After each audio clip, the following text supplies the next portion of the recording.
Hey, remember Sarah Palin and the death panels? Well, turns out the death panels are real, and we've found them. Seriously. Back in 2009, when the healthcare debate was at its most crazy, Republicans warned us that once Obamacare was passed, government officials would get to ration healthcare and as a result have control over the life and death of millions of Americans. And they called the bureaucrats who supposedly got to make these decisions death panels.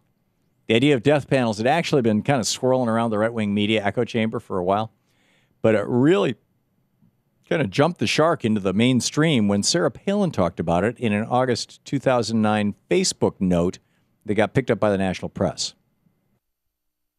Palin said that if the health care bill became law, Obamacare, people like her disabled son, she's got a kid with Down syndrome, her disabled son would, quote, have to stand in front of Obama's death panel so his bureaucrats could decide based on a subjective judgment of their level of productivity in society whether they are worthy of health care, end of quote. Soon everyone, pundits, politicians, they were all talking about death panels. Iowa Senator Chuck Grassley, for example, back on August 11th, 2009, he stood up in front of a crowd of supporters and says, a House version of the health care bill would allow government to decide when to pull a plug on grandma. Grassley's warning about a grandmother-killing socialist plan was one of a whole bunch of these, scare stories told by Republicans that summer. Be afraid, be very afraid. It's really, now we look back in retrospect, it's really easy to laugh at Chuck Grassley and Sarah Palin, now that more than 8 million Americans are getting health insurance because of Obamacare and people's lives are actually being saved by Obamacare.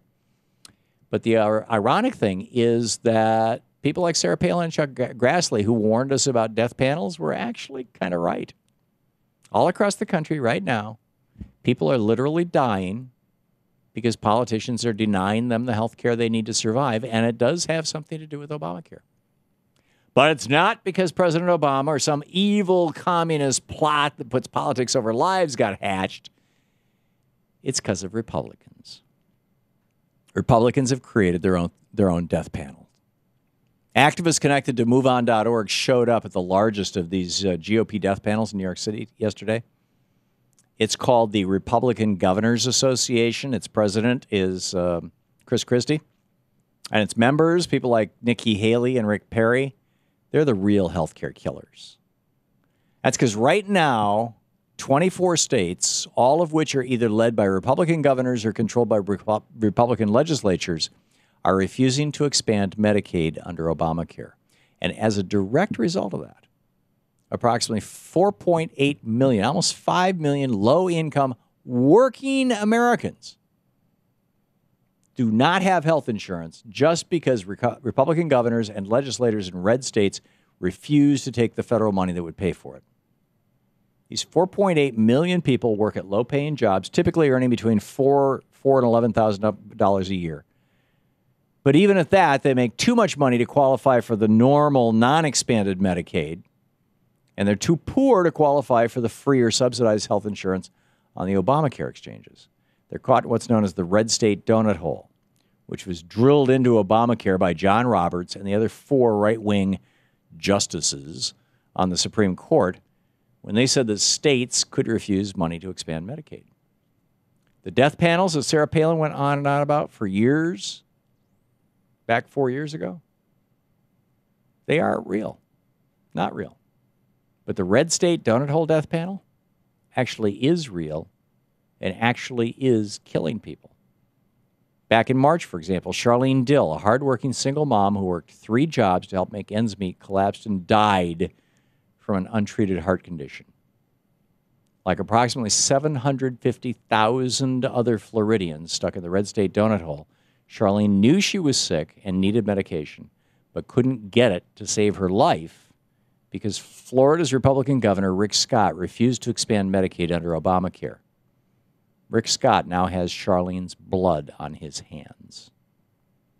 And Charlene isn't the only person killed by the red state donut hole death panel, and she certainly won't be the last. In fact, according to a new study out of Harvard University, as many as 17,000 people will die in America just this year as a direct result of the Republican Party's refusal to expand Medicaid. These Republicans should rot in hell, and probably will.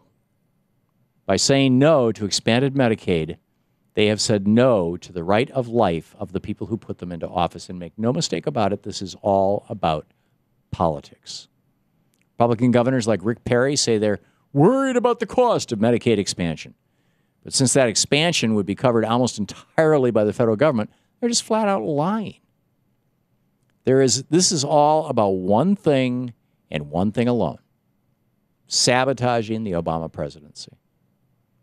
As the midterm elections inch closer and closer, it's going to be harder and harder for Republicans to explain to voters why they've decided to sacrifice the health care of 4.8 million Americans just to make Obama look bad. Which is why right now is the time to call out the Republican refusal to expand Medicaid under Obamacare for what it is: GOP Death Panel. And it's why it's so cool that MoveOn.org showed up with a giant truck right out in front of the Republican Governors Association. On the truck, and said, "We found the death panel. It's right here, Republican Governors Association." I mean, after all, if the myth of Obamacare death panels was enough to change public opinion back in 2009, and it did for a lot of people, who knows what the truth about the Republican death panels could do, especially in an election year like this. I mean, we got an election coming up in November. So now you know death panels are real. They are called Republican governors, Republican legislatures. They're functioning in 24 states. They have decided if you are truly poor, you qualify for Medicaid. If you're middle class or wealthy, no problem. You get Obamacare or private health insurance. But if you're the working poor, if you make over $4,000 and less than $11,000 a year, you're toast. You get nothing. You get to show up at the ER when you're bleeding out, and that's it. Thank you, Republicans. This is a crime. You know, it's a moral crime. You're listening to the Thom Hartmann Program. Call 866-987-THOM. Charlene Dill's name should be mentioned every day in Congress. Charlene Dill, who Rick Scott killed.